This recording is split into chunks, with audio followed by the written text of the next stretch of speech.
Hello and welcome to episode 8 in season 2 of the JAIAC's Dispute Management in a New World podcast series.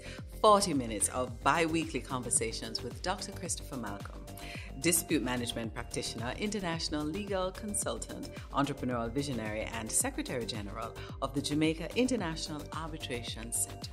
I'm your host, Roxene Nickle, and on this episode of our conversations, the final of the two-part on value chain economics in the construction industry. Hello, Dr. Malcolm. Hello, Roxene.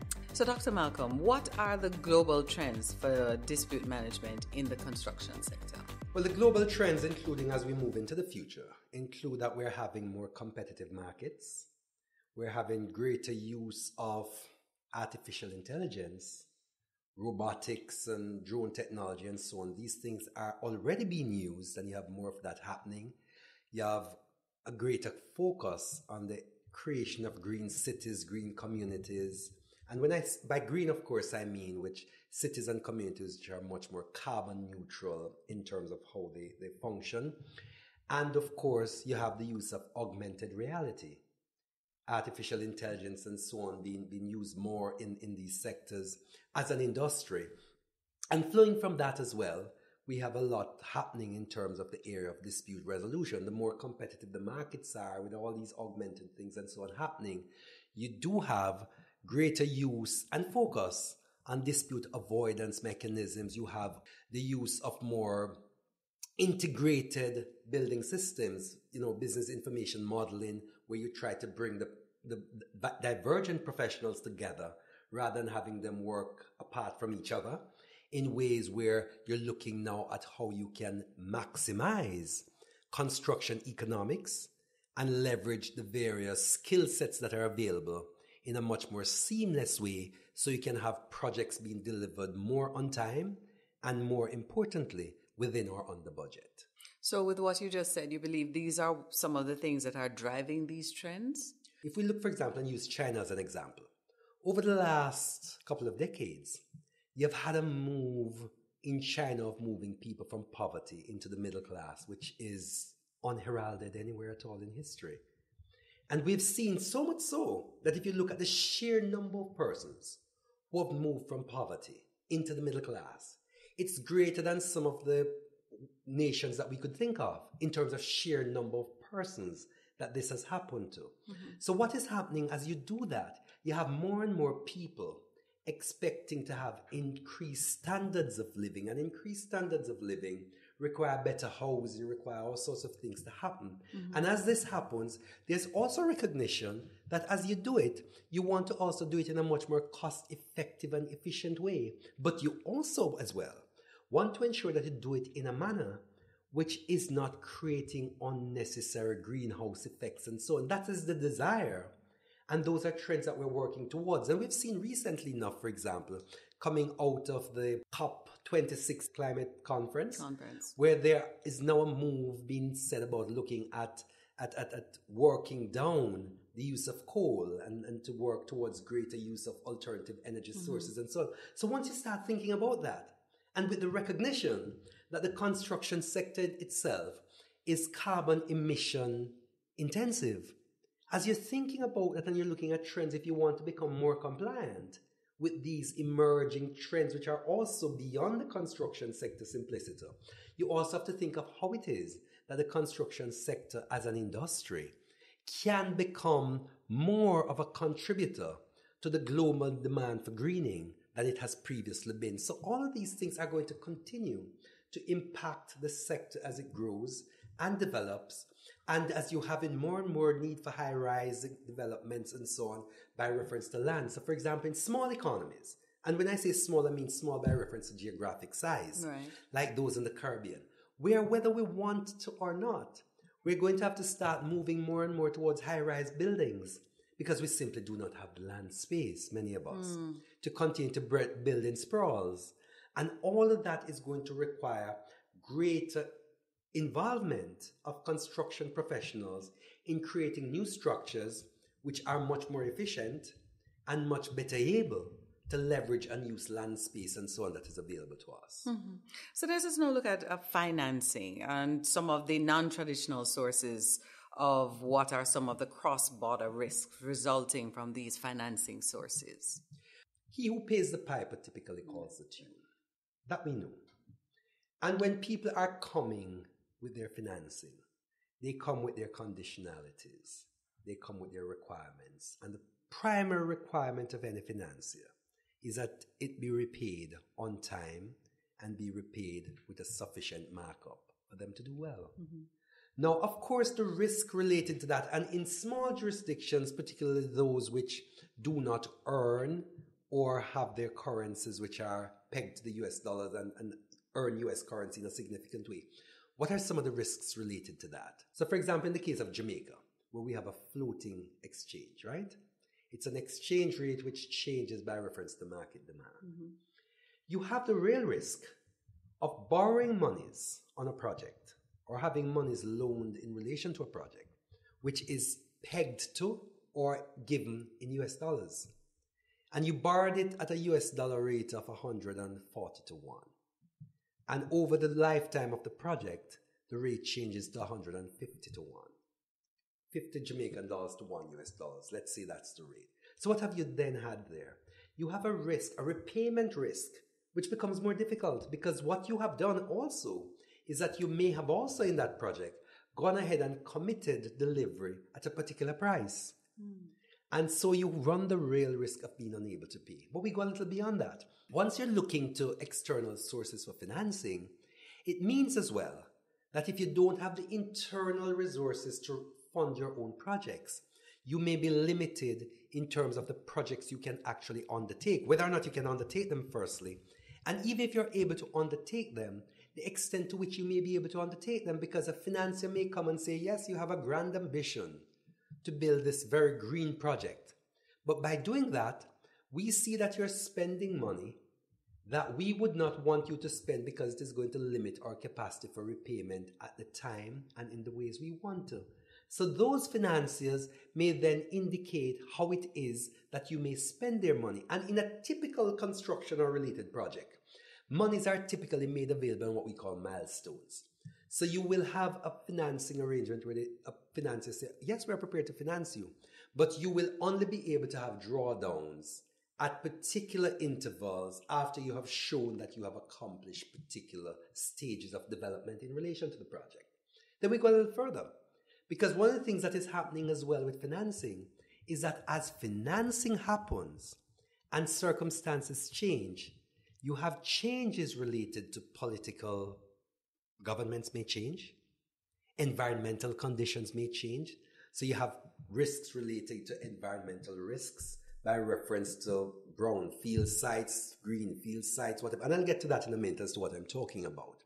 But you also have risks related to one government may be pro-investment, another may not be. And that could have implications for what you do. The brown and greenfields thing, to be short, just to get to that for persons who are not quite aware of what happens there. A green field is really building on something where nothing has been built on it prior, right? So you go to a virgin area of land and you go there to build. And that's a very short way of looking at it.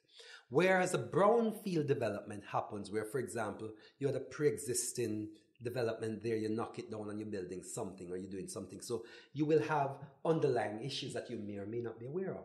So when you go on a brownfield site, there may be underlying seepage, there may be underlying all sorts of environmental hazards, asbestos and all sorts of things that may be there that you may not have contemplated. And it is when you start a construction project that you may come into those. And you may find that something that you may have planned for to cost $1 million ends up costing $1.5 million. Right? And those things happen. And so in that risk model, what happens? If you're borrowing, expecting that you're borrowing $1 million to complete it and you now need $1.5 million, what does that mean for the life of the project? What does that mean for your capacity to repay? You're going across borders, it means the exchange risks and all the other things are there with you, and those can create no ends of problems from a financing perspective, and that is why you have to be careful in the construction sector to realize that because it is cash intensive, one, And because very often you're using monies that are not your own to finance the project that you're doing, you have to be careful that you do not take on risks which are unknown. And the moment you're going to do a detailed risk analysis, what does that mean? Significant other consultancy fees that you're going to have to undertake. Mm-hmm. So the projects themselves can morph where you start with something and what is the nature of a consultancy and the nature of risk.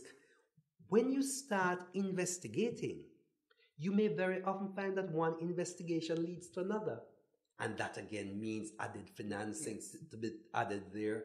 And then that, of course, has further implications. So it's a chain that always is continuing.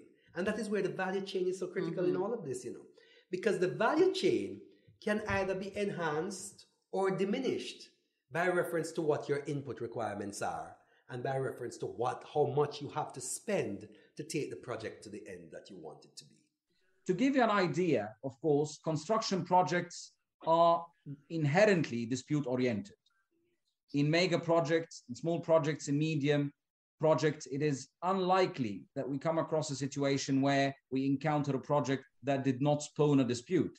It may be the situation that the dispute has been settled amicably early on, but it does involve its fair share of disputes. Why? Because these projects are normally complex and to some extent and possibly complicated in a way, given the relationships.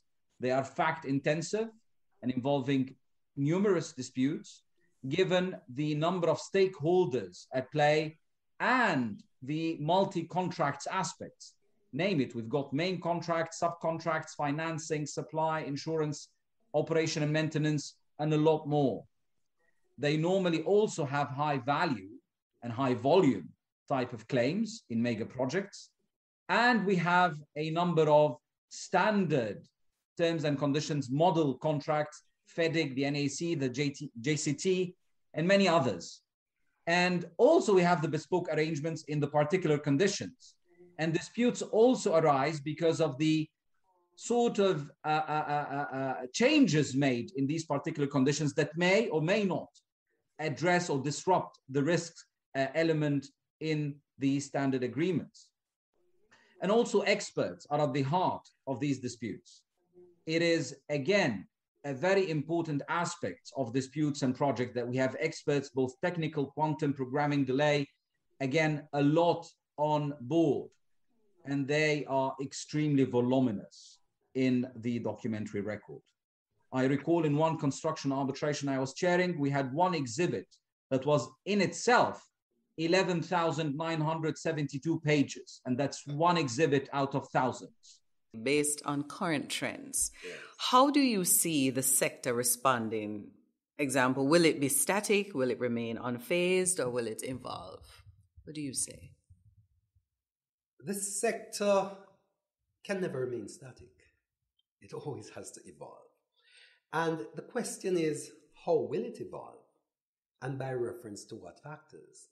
And I dare say, evolution in the sector is always going to be dependent in a very significant way by reference to sources of financing and how you can get it. Because the truth is that if you don't have access to financing, with the best of intention, you can do nothing. The heart of the economy, Gladstone position, it's the heart of the economy, all of the organs state their tone. Without it, nothing happens. So you have to now get to a real stage of trying to understand how, as well as we go forward, you're going to be able to secure more stable sources of financing, particularly for emerging and developing economies, without which their infrastructure and other needs, construction needs, are not going to be met.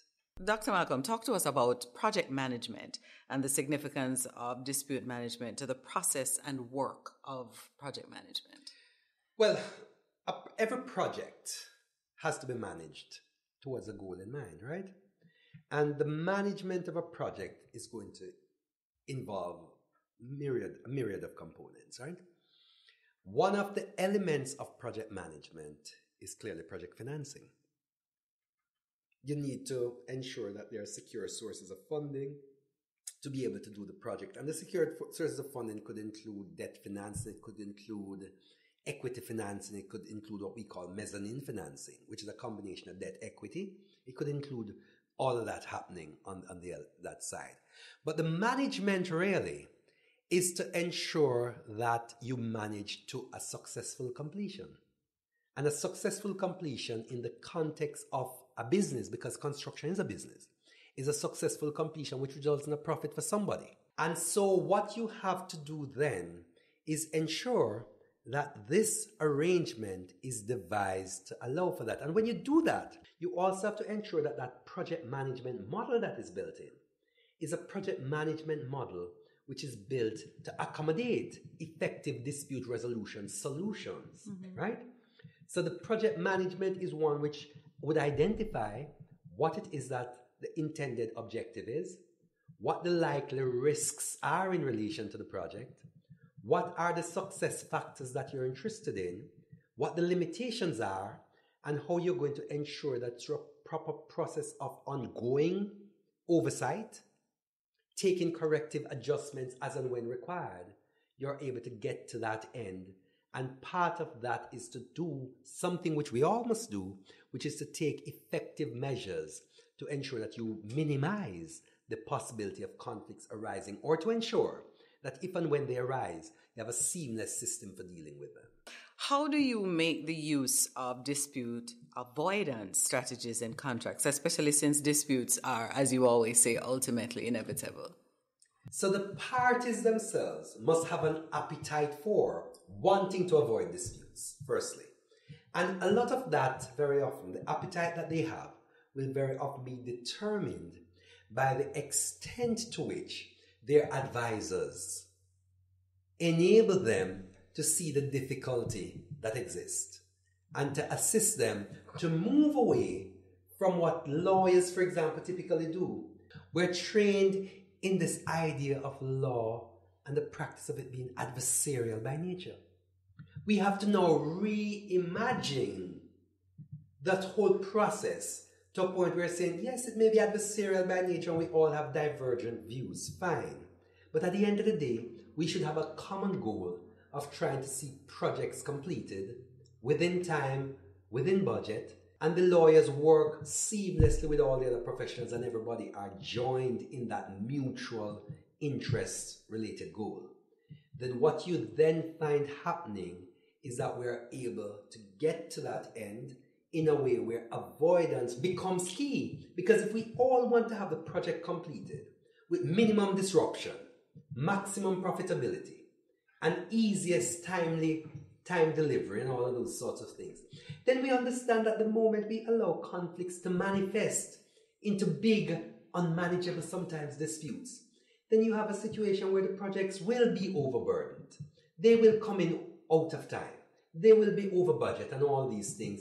And that is not key. But avoidance of the dispute or preventing the dispute manifesting will allow us to do all the things we want. So we now have to think of what, not whether, dispute avoidance should be implemented. Mm-hmm. Do we want to put in dispute assessment boards? Do we want to put in positions for ongoing amicable discussions between the parties? Do we want to put in some other form of monitoring to ensure that at the end of the day, we all have a project that can proceed seamlessly to an end where we avoid rather than have to deal with resolution at the end? Because that's what I was about to ask you, to give 5 or so tips that could assist in dispute avoidance in this sector. Well, dispute avoidance starts firstly with the parties being honest with each other and each recognizing. So, for example, one of the problems in the construction sector that the professionals will tell you is that, believe it or not, contractors very often make little return on the projects they do. Really? They do, actually.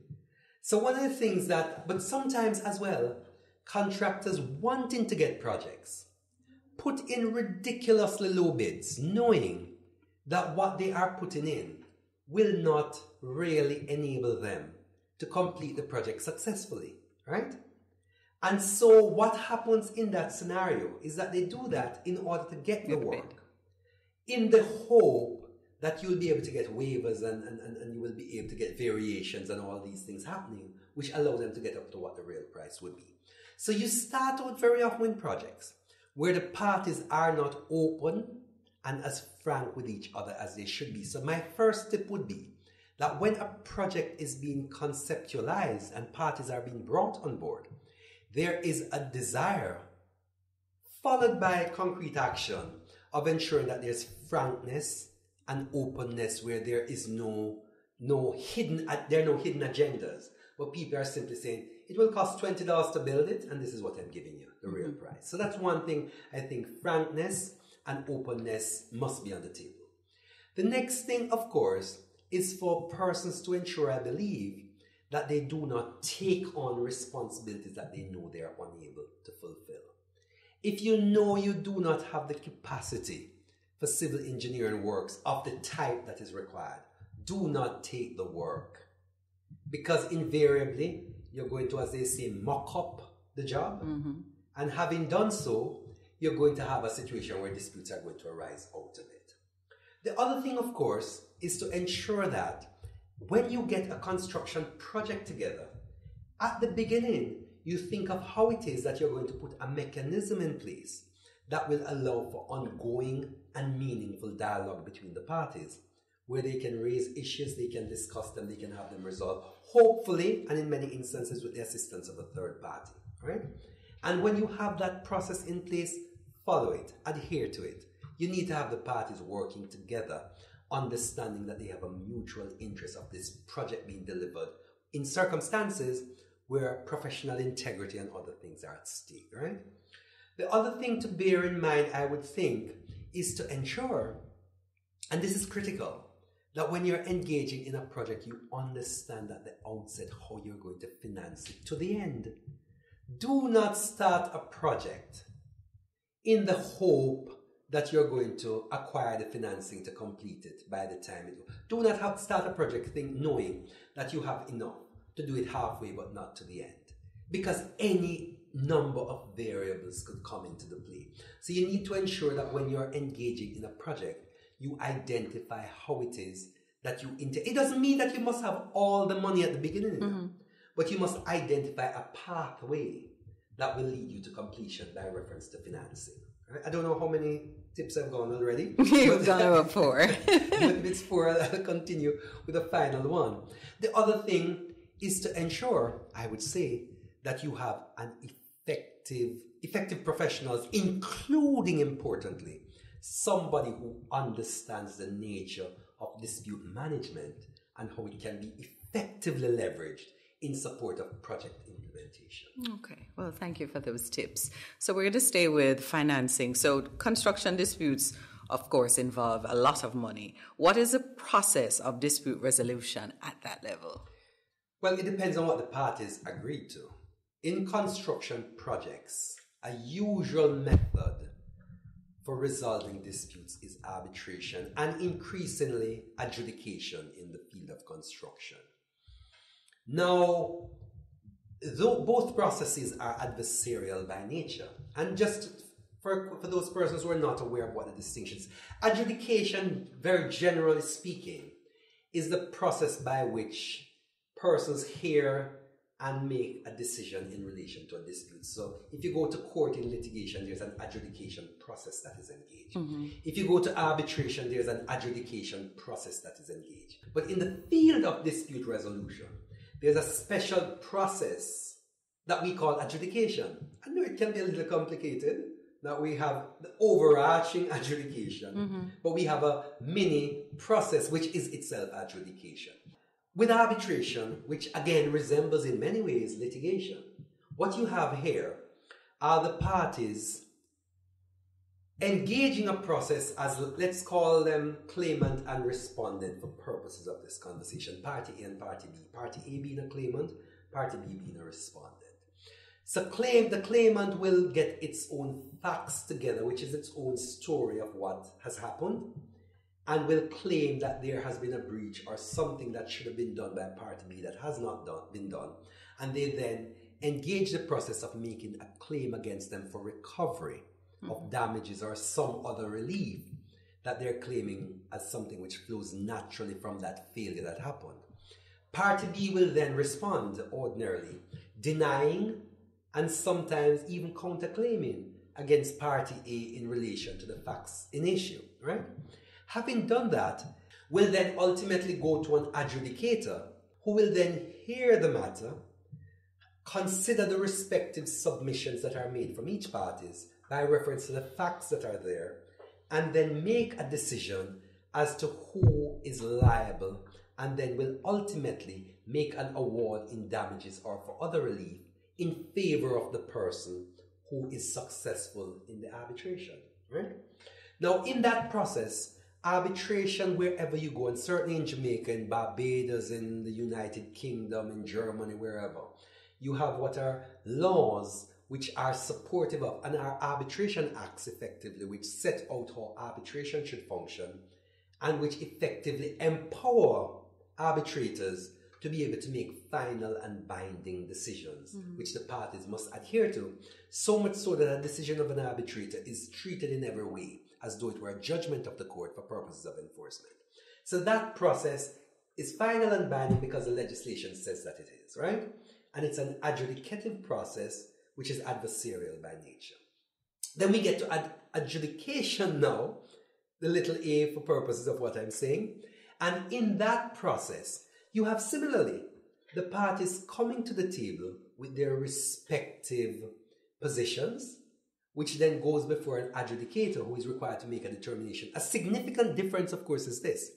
Arbitration usually arises at the very end of a project for you to have an arbitration in relation to what has happened.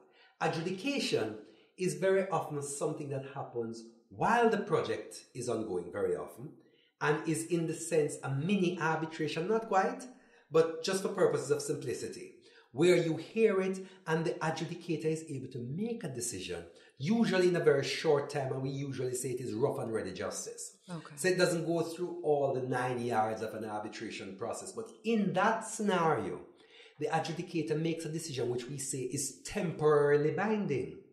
And you see the distinction I've just made. Arbitration provides a final and binding award. Adjudication results in a decision which is temporarily binding. And it is temporarily binding in this way. Once the adjudicator makes a decision, it is binding on the parties. They must act in accordance with it. However, that decision may subsequently be set aside or in fact otherwise adjusted by reference to an arbitration award or by proceedings in litigation, which is in court. So, but more often than not, and the way adjudication is developing, most adjudication awards are not in fact subsequently challenged in arbitration or litigation. So they end up being final and binding in substance. Right. But there is a critical distinction to be borne in mind, and adjudication usually happens in an ongoing way, and they are meant in this way. Adjudication happens at the end and is not so much process driven by reference to allowing a project to continue. Adjudication, on the other hand, is effectively set up to allow for seamless projects to have meaning, that the usual process is that while an adjudication is being had, the project must continue, right? In the understanding that you will get your decision, and if you don't get what you want out of it, you have the possibility of being able to challenge and deal with that in a subsequent arbitration or litigation anyway. Okay. So those are things that happen in the construction sector, and those are typically, as we're developing, ways in which construction disputes are being resolved. Litigation is never out of style, and ultimately arbitration, adjudication of these mechanisms in a sense are subject, in a sense, to litigation, in the sense that the court is the authority which has constitutional right given to the parties to challenge anything relating to a contract. So if, for example, you go into a contract for arbitration or adjudication and there are any inherent or other defects in relation to that contract, you can then file an action in the court for the interpretation and application of that contract, which includes a provision in it in relation to arbitration or adjudication or some other mechanism. Okay, thank you so much for that. We're going to take a pause for a bit to remind our listeners and viewers that you are tuned in to the JAIAC's Dispute Management in a New World podcast, conversations with Dr. Christopher Malcolm, Secretary General of the JAIAC. And this is a final of a two-part discussion on value chain economics in the construction industry. Before I continue with the conversation, we're going to hear from the United Arab Emirates international thought leader and practitioner, Fatima Balfi. The construction industry in the UAE is a very significant and prominent industry. It really accounts for a lot of our disputes that we see in the ADR realm. We have several dispute resolution methods when it comes to governing and managing a lot of the disputes we see in the construction industry. So we'll go through several parts of it. The most common and the mostly used in the ADR realm, which is the arbitration. It is without doubt that the region's preferred way to resolving disputes, especially construction disputes, is through arbitration. Arbitration presents an opportunity for disputes to be examined in depth, while allowing parties to determine the agenda and timetable for the procedures. The decisions of arbitrations are binding, and the process can put an end to a dispute with little or no involvement of the courts.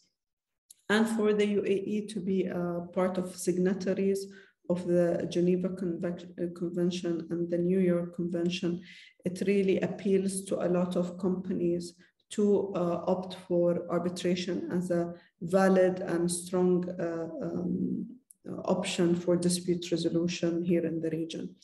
The second type of dispute resolution methodology that is used here in the UAE is setting up a dispute adjudication board, which is referred to as DAP. In conclusion, at the end of the day, the future of dispute resolution in the construction industry is ultimately shaped by the contractors and employers and master developers.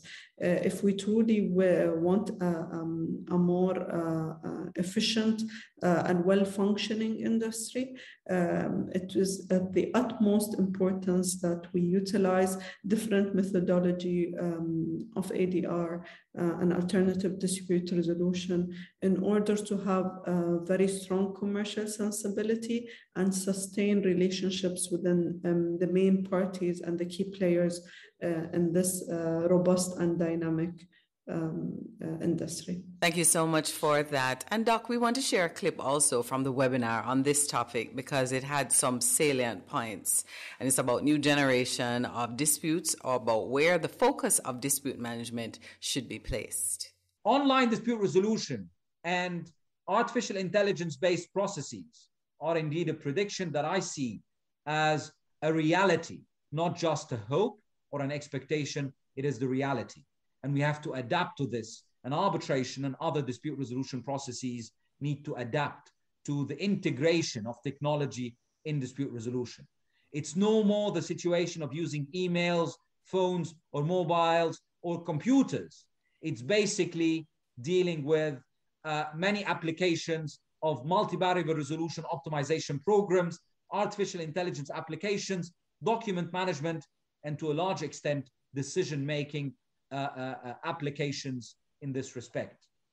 But in any event, with this, I think, despite the fact that we will have a reduction in traditional disputes, we may well have a new generation of disputes arising from smart contracts, greener buildings, augmented reality, and BIM applications. This all begs considering with due care novel practices in prosecuting arbitral proceedings with a focus on reducing time and cost. Those who want to continue to deliver services as dispute resolution practitioners and arbitrators, they need to adapt to this reality in terms of equipping themselves with the needed knowledge of what's going on globally in terms of innovation and technology to be able to deliver the service the parties are expecting.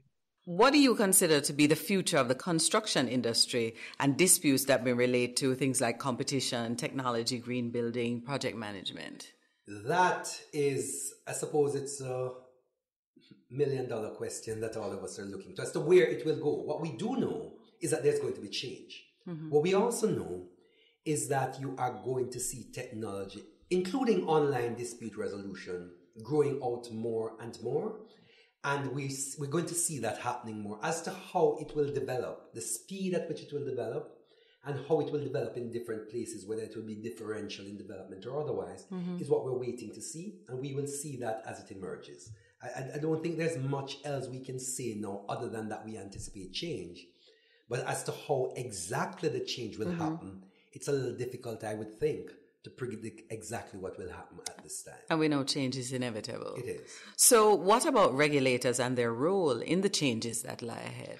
Regulators really have a futuristic role as well. They are there, in my view, to engage in appropriate research and development and to put themselves in a position where they are at the forefront of sectors as they develop, not only to respond to what is, but to give guidance for future direction as well. So I think the regulators are going to have to be more responsive as things change and as circumstances become different in the world that we're morphing into. Okay. And finally, Doc, Africa is now one of the major construction development locations. Where else are the trends pointing to? Well, the trends point to Latin America, certainly, and it points to other places in Asia, certainly. So the three main areas I would think that you're looking to for development would be Africa, Latin America, and Asia. And the reason for this, and I mean, persons may ask, what about Europe? A lot of Europe is old, and you don't have a lot of new development happening in Europe, certainly not at this stage. So what you're looking at are places like Africa, for example, which has the youngest population of any continent in the world. And with the youngest population in need of development to take them forward, a significant element of that development would be infrastructure development, which is construction. So clearly that flows with that. Asia is in a similar position, not as young as Africa, but Asia too has a lot happening for it in terms of emergence, including emergence through China. And of course, Latin America has always been there, and it too has a lot of growth and development, which has to happen over time. We see, for example, right in our own backyards in the Caribbean, the emergence of the oil industry in a significant way in Guyana and Suriname. That clearly will have construction-related oil rigs and all sorts of other activities surrounding it. And once that happens, you're going to get construction, followed by consequential construction-related disputes and so on and so forth. So we're seeing a lot of those things happening, and it is something that is moving in a way which we're not, quite frankly, seeing the same of in Europe because of the maturity of Europe as compared to these other places that I'm speaking about. In relative terms, having regard to the nature of modern development. That is what I mean. Did you know that dispute avoidance is a critical component of the Dispute Management Toolkit? It engages specialized professionals and it focuses on risk allocation, including through procurement processes as well as warranty terms and indemnity provisions. Contact the JAIAC today to find out more. I'm Roxene Nickle, and on behalf of Dr. Christopher Malcolm, Secretary General of the JAIAC, thank you for joining us. Special thanks to our sponsors, JDIC, Protecting Deposits for You and Me, CIADR, Regis, Work Your Way, iNeutral, Dispute Resolution Made Easy, CP Malcolm, Dispute Management Practitioner, ADEB Consultants, Consulting Engineers for almost 60 years, Impact Justice, Improved Access to Justice in the Caribbean, and Wassel & Wassel Arbitrators Services Incorporated. Caribbean Development Bank, reducing poverty and transforming lives through sustainable, resilient, and inclusive development. I see save, because one day my little business is going to be a big deal. Yeah, and I make sure to put away a little something for him. And thanks to JDIC, deposit insurance protection on my savings gone up. You've been upgraded. Deposits held in commercial banks, building societies, and merchant banks are covered under the JDIC Deposit Insurance Scheme up to $1.2 million per depositor per institution. JDIC. Protecting deposits for you and me. The way we do business has changed. Don't be left behind. Choose a hybrid solution for your workforce. Regis offers furnished, equipped, ready-to-use office space available for days, months, or years. Our fully serviced private office spaces give teams of all sizes an inspiring environment to focus, collaborate, and do their best work. The world is switching to hassle-free hybrid working. Join the revolution. Switch to Regis. Call 876-618-8800 or visit regis.com.jm. That's regus.com.jm.